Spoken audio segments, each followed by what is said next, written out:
But here's Jehoshaphat, a truly godly man, and he was faced with a crisis. The children of God will face crises. In fact, if you're not facing crises, you have a right to question whether you really are a child of God or not. Now, in the ages to come, you are indeed God's child because He ordained before the foundation of the world to adopt us as His children. But for those of us who believe in Him in this age, we will face crises. It's not a matter of if, it's a matter of when. Rabbi Kushner wrote a book called When Bad Things Happen to Good People. And that's not the way it's supposed to be, according to the TV preachers anyway. If you're a good person, you're supposed to have everything good happen to you and send me money. But the reality is that bad things do happen to good people. The consolation that we have is that God knows, God has it under control. In fact, God is directing all that, and God will use all things together for good for those who love Him and are the called according to His purpose.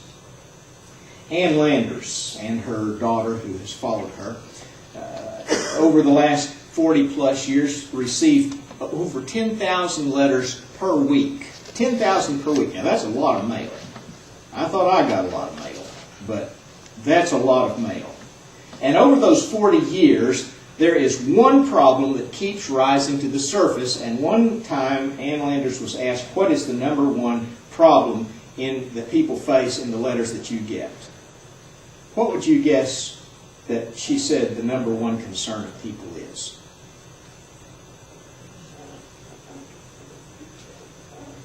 Fear. Fear is the number one problem. Now, it takes different forms, but fear underlies most of the problems that we deal with. Turn with me briefly to 1 Peter chapter 4, verse 12, and listen to what Peter says. Dear friends, do not be surprised at the painful trial you are suffering, as though something strange were happening to you. But rejoice that you participate in the sufferings of Christ, so that you may be overjoyed when His glory is revealed. Don't be surprised at the painful trial. So often, religious people, and you understand that I use that in the sense of people that go through the motions. I'm not talking about necessarily spiritual people. As those of us that went to the concert the other night heard John Michael Talbot say, some of the meanest people he knows are religious people. And I would agree with him on that. I'm not talking about spiritual people, but I'm talking about religious people. And I hear all the time, what have I done that God's doing this to me? Why is He letting me go through this? Well, it doesn't seem to help when I tell them because He loves you. That just doesn't seem to really strike a note with them at that point. But it's true nevertheless. We are going to face crises. What do we do when they come? I want us to look first of all at the things that Jehoshaphat might have done in response to this. Back in verse 3, it says, alarmed. Alarmed. Jehoshaphat was afraid. So how might he have responded? And how do we sometimes respond when we're faced with fear and crises? Well, we can just surrender. Jehoshaphat could have done that. He could have sent out a white flag and said, you know, this army is too powerful for us, we give up. And we just give in to our fears. The problem is when we give in to our fears, they consume us. And that's what would have happened had Jehoshaphat done that. The army would have consumed him.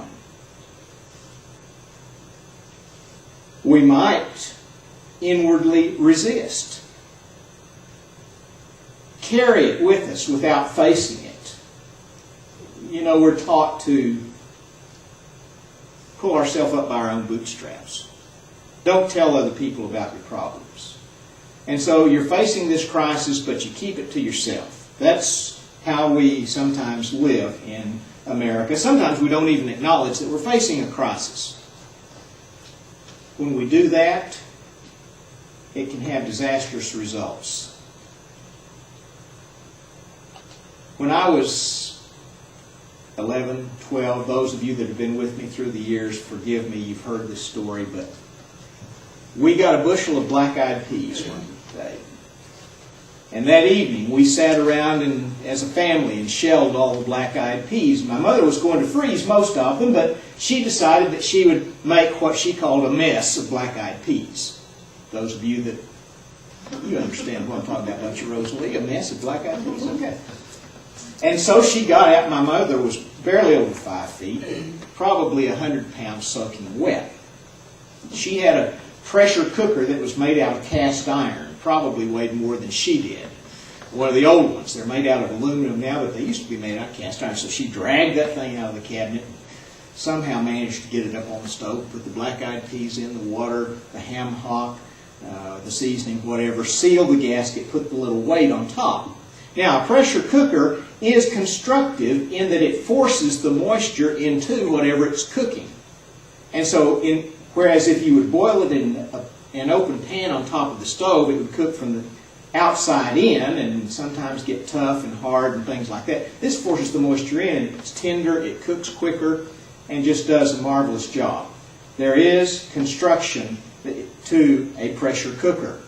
However, with a pressure cooker, you need at the right time to turn the heat down and take the little weight thing off so that the pressure, the excess pressure, can escape. But she got busy, forgot to do that, and all of a sudden we heard kaboom! Ran into the kitchen, and it looked like Old Faithful. Black-eyed pea juice shooting straight up, hitting the ceiling, and running down the cabinets. She really did make a mess of black-eyed peas. My point is this. Some pressure, some keeping it in is okay, but if you continue to do that, the pressure will continue to build and build and build, and it will be destructive. It will come out, and when it does, it won't be pretty. So, it can cause physical illnesses. It can cause all kinds of things. High blood pressure, heart conditions, things like that. So he could have inwardly resisted. Sometimes we can make a hasty alliance. He might have gone to Egypt or some other nation that had more troops and made an alliance with them, which is what the Israelites had done in the past, and that always proved to be disastrous. Sometimes we will make partners with those that we should have nothing to do with simply because we're in a tight place and we think they may be able to help us get out. So he could have done that, but we need not to be rash in making decisions. What we need to do is submit to God and depend on His timing and His method. A fourth thing that he might have done would be to attempt to cover his fear. Act brave. Some cover it through chemicals. Alcohol, drugs. You've heard of trying to drown your sorrows. Problem is, sorrows float. And you can't drown them. And so that just compounds the crisis when we do that. Some, Jehoshaphat could have gone off and gotten drunk and just stayed drunk and been oblivious to what was going on, and he wouldn't have cared, but the nation would have been destroyed, and the enemy would have still been there. Even as it is with those who use chemicals to seemingly escape their problems for a while. When they sober up, guess what? The enemy is still there. Still there. So, what did Jehoshaphat do instead of those things? We need to understand that man's extremity is God's opportunity. When we are at the point where we find ourselves helpless and hopeless, that's when God can act. The very first step of the 12 steps is that we've got to acknowledge that we've got a problem that's too big for us to handle by ourselves. That's the first step.